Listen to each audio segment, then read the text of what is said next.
everyone, and welcome to part 2 of this Neon Revolt article entitled Your Frustration is Their Torment. We're focusing now on the second part of the article, and before we get into it, would you please go ahead and click that blue bell to get notifications for when I post. You'll be the first to know. Also, please follow me on Twitter at True Reporting, and leave a like if you find this informative and you enjoy it. With that being said, guys, let's hop into it. Part 2. This is True Reporting. So, Neon Revolt says, I've still got to do the new Q post from earlier in this week, and to do that, I've got to go back to 11/11, 8 days ago, the day of the Great Anticipation. Post 2477, we see here, breaking, Pentagon says military parade proposed for Veterans Day delayed at least until 2019. Timelines change, watch the budget Q. Enemy at the front door, U.S. Secret Service, stay alert, prevent travel, a week to remember Q. First post of the day was an explainer post. You'll recall that Trump wasn't able to show up at the particular Armistice Day celebration in France, and this was to blame on the weather grounding his helicopter. Yeah, nah, it was an assassination threat he was dodging. Let the unsealing begin, 2478 post says. Let the declass with an L in the kill box begin. Let the world witness the truth. We, the people, justice under the law, Q. And this was the post that Q had been hyping for the longest time. Sessions stepped down. Whitaker took his place, and now, as a placeholder, it was his turn to act. There was also some speculation that the L in the kill box was referred to this maneuver by Air Force One upon returning from overseas. Then we see a very sharp L here that the Anons figured out, the plain facts figured out L. So, Anons noticed it, flew right over the crash site of Trump's Arkansas friend JFK Jr. Again, we see here Essex County Airport plane departed 8:38 over here. Plane crash right here. JFK. Unbelievable. Martha's Vineyard Airport, Kennedy House. Unbelievable. And we continue down through here. Right over it. Right over it. Flew directly over crash site. Either way, whether this was L reference or not, this was certainly a terrifying signal to the cabal. The map where illegal immigrants live perfectly overlaps the blue counties where Democrats vote. As you can see here, what if the below could be proven? Number one, election plus Democratic Party officials filed out many thousands of blank ballots. Number two, election plus Democrat Party officials removed and destroyed legal ballots. Number three, election plus Democrat Party officials deliberately organized non-citizen voting. Number four, elections, Democrat Party officials in XX in the kill box, locations across the U.S. under lock and key, stored many thousands of blank ballots for purposes of altering the vote total. Who safeguard blank ballots? Who issues them? Who controls them? How many blank ballots are generated versus total county population? The control and issuance of blank ballots is key. Why did the same counties under dispute today refuse to turn over voter registration information upon request to the Voter Fraud Commission? Why was the Voter Fraud Commission disbanded and turned over to DHS? What vested authority does DHF have compared to a commissioned body? Politics. Without evidence, Trump and Sessions warn of voter fraud in Tuesday's election. That was from the Washington Post. Enemy at the front door. In all honesty, I don't believe any Anons actually found any specific answers to Q's specific question here regarding blank ballots. But I think Q's larger point is clear. There's massive ongoing election fraud, and they can prove it. Hashtag Bezos and hashtag mercenary propagandists would prefer you to think otherwise. So, without evidence, Trump and Sessions warn of voter fraud in Tuesday's elections. I believe that was with Brian Kemp out of Georgia and the other gentleman, DeSantis, I believe, right? In the meantime, however, after a protracted week of recounts and electoral nonsense, both Gillum and Abrams were forced to concede their respective elections, so there's been some good news on that front. We don't need more radical communists running states like Florida and Georgia. Absolutely not. Then we see Q post from November 11th. Thank you, JPEG. with the American flag. With respect, honor, and gratitude, your sacrifices will never be forgotten. This was on Veterans Day. Thank you, and God bless veterans. You know, I feel like anything I could add here would just be trite. So I'll leave you with Q's words for this post. And after this came the indictments. November 11th, 2481, placeholder indictment tracking. 82, placeholder indictment tracking. Non-civilian, civilian. Placeholder, Supreme Court ruling challenges referencing civil, non-civil. 2483, placeholder, South Carolina ruling USA versus Def Appeals. Definitive appeals, I believe. Placeholder branch terminations, placeholder leaks, all of these, placeholder acts of treason, placeholder foreign acts. Oh my God. Five Eyes published. Placeholder FISA published. Placeholder declass general public. Placeholder specific. What is that? C public. So that would be confirmed, maybe, or maybe it is. I can't think of the word right now. Now, this was a lot. We all know there is an absolute ton of sealed indictments right now, like 63,000 or something like that. But to see Q now naming some of them and what they covered, well, the consensus on this seemed to be that Q was having Whitaker, the placeholder, start the unsealing process. Now, I have no legal expert, but I am not sure we'll see any real evidence of this having taken place until after some high-profile arrests take place. After all, there's a reason these indictments are sealed in the first place, to prevent runners. But even the normies are starting to sit up and take notice that something different is going on. We see Mueller here. The D.C. docket shows dozens of sealed criminal indictments. Are they from Mueller? Oh my God, more than 3 dozen sealed criminal indictments have been added to the federal court docket in Washington, D.C. since the start of 2018. Add Russian investigation has an interest to stay up to date on the latest Russian investigation news video from ABC. 2488. NBC News, Justice Department Ratcliffe Gowdy join list potential Attorney General picks. Q heavily signaling here that Trey Gowdy will take over as Attorney General. Ratcliffe Gowdy join list of potential Attorney General picks. Congressmen, confidants, and TV commentators are among those being considered by the White House. But in all fairness, Neon Revolt says, Q's been talking about that for a while now. We go back to January 14th. Trust Sessions, TG, Trey Gowdy departure, HEC. What role might Trey Gowdy be walking into? Then, can more orders for Whitaker? Oh, I'm sorry, I missed a spot. Yeah, I'm going to mark this down as one of the biggest Q proofs on the planet if this actually goes down. Me too. And it's going to get big, fat. Q predicted this hashtag in the title too. Can more orders for Whitaker. He meant then came more orders from Whitaker. Left out the E. 2489, we see OIG report findings. OIG, FBI, DOJ, media call. Umbrella spy targeting, FISA abuse, foreign inserts, foreign assets, or assistant, OTR_C. So, we continue on. Dems didn't have a blue wave. They had a crime wave instead when they stole some seats. Don't worry. I believe Trump and the DHS allowed them to make the moves they made in order to bring them all to justice. I concur. And then turn around and use it as a basis for passing a voter ID law. Again, I'm going to read this for you. Don't worry, I believe Trump and the DHS allowed them to make the moves they made in order to bring them all to justice, and then turn around and use them being brought to justice to insert voter ID law.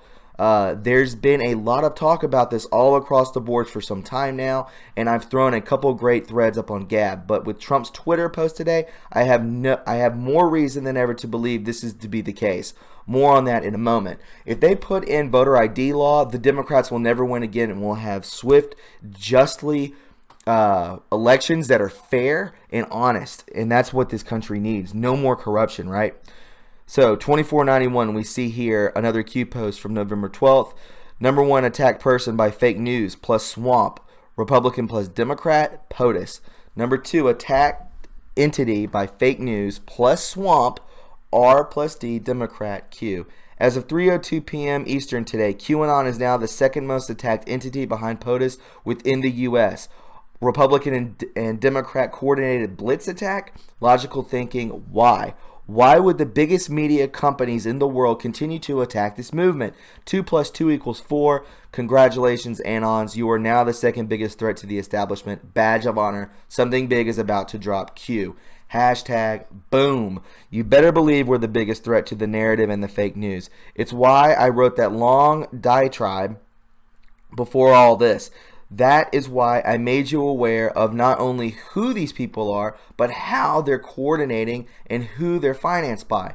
As in part 1 of the video before this one, the podcast before. You want to take back control from these smug little dirtbags? You can have it whenever you want. All it takes is a little bit of brains and a lot of gall. Why I may even start some kind of podcast myself. Imagine one random guy with a $90 mic he already had sitting around, taking on billions poured into the establishment by the likes of Soros. I may have to get a few of you guys on the show too, if that's a big if I go down this route. Please have me on that. Please, I beg you. 2492, Q, Arizona. Republican governor won by 328,000 votes. Democrat senator is winning by 32,000 votes. Republican governor won Maricopa County by 325,000. Senator winning Maricopa by 32,000 votes.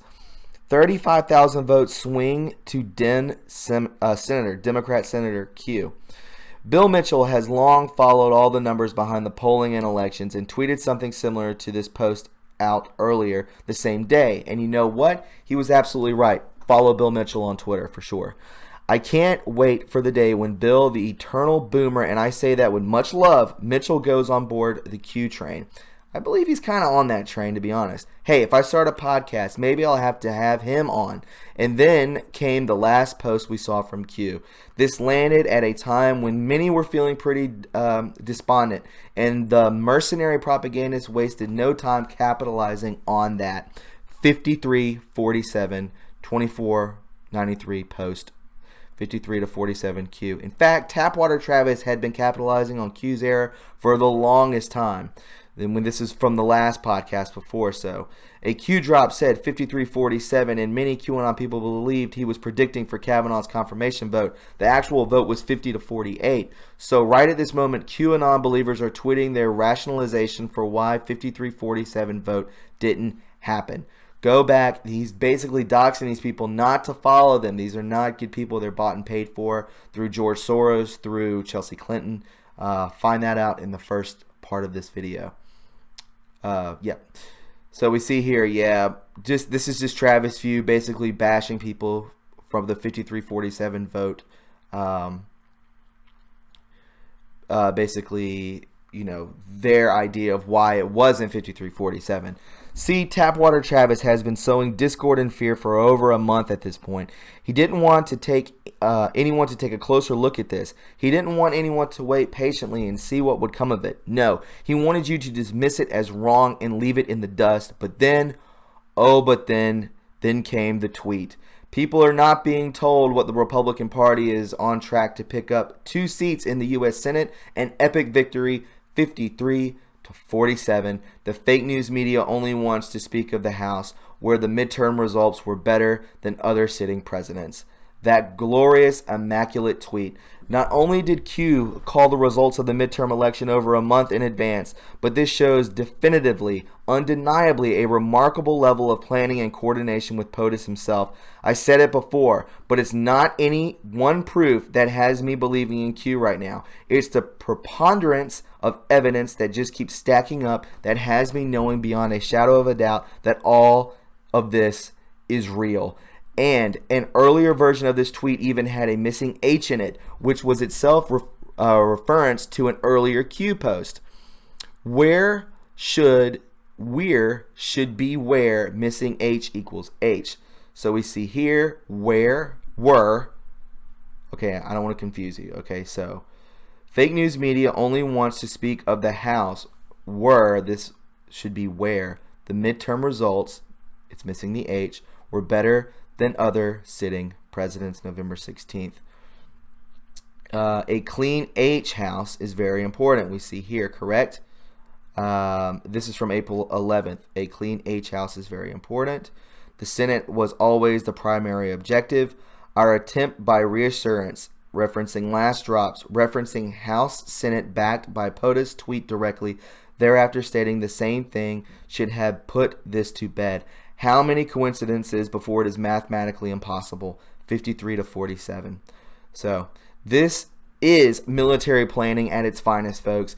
This tells me that even with the loss of the House, this was known and planned for, and not only that, but that everything is proceeding according to the plan. Rest easy, guys. Abandon hopelessness and despondency. Our cause is righteous and we are winning. And start channeling some of the righteous anger in the right direction. The cabal is terrified of your power and influence, and no amount of mercenary propagandists they throw your way will stop the truth from coming out. They'll just end up looking more than the fool than they already are, and you will be vindicated. Thank you so much for reading and sharing my articles today. So if you want to support this guy, Neon Revolt is great. If he starts a podcast, I will be on board. If he would ever want to interview me or talk about any of this information throughout this whole Great Awakening movement, definitely hit him up on Gab. Hit him up. I believe he may be on Twitter. I'm not sure. But get in touch with him. Tell him that I am down for whatever. I've been reviewing his stuff since the beginning of this channel, which was January 1st of 2018. Anyways, guys, if you found this second part enjoyable and informative, please subscribe to my channel. Please follow me on Twitter at True Reporting and leave a like. The more likes that this video receives, the more times it is recommended to viewers, thus more eyes on the truth. If you would care to donate to my Patreon or PayPal, you can find it in the description box below, guys. I wanted to say a few quick words. The friends of mine who are on here, who follow me, who enjoy our live streams and call-in shows, you know that I do suffer from very bad anxiety. I was just in North Carolina. My biggest fear is travel. I had a wonderful time. I conquered my fears. If you are struggling with any kind of fear, conquer it. Go against it and just take control of it. It will go away. I don't feel like I would have a problem traveling that far again. It was over 3 hours away. It may not seem like much to you, but it was a ton to me, and I conquered it. Guys, I believe that we are all on a specific journey, a very powerful journey. This is a spiritual adventure, and I believe that we are waking up. We are getting rid of the evil, the negativity, the doubtfulness, the frustration. It is leaving this realm, this planet. It is going away, guys. Keep pushing forward. Be kind to one another and love one another. Expect more podcasts. Expect more live streams, and continue in a continuous amount of information and podcasts coming from this channel, guys. I will talk to you soon. God bless you all, and have a great day. Bye.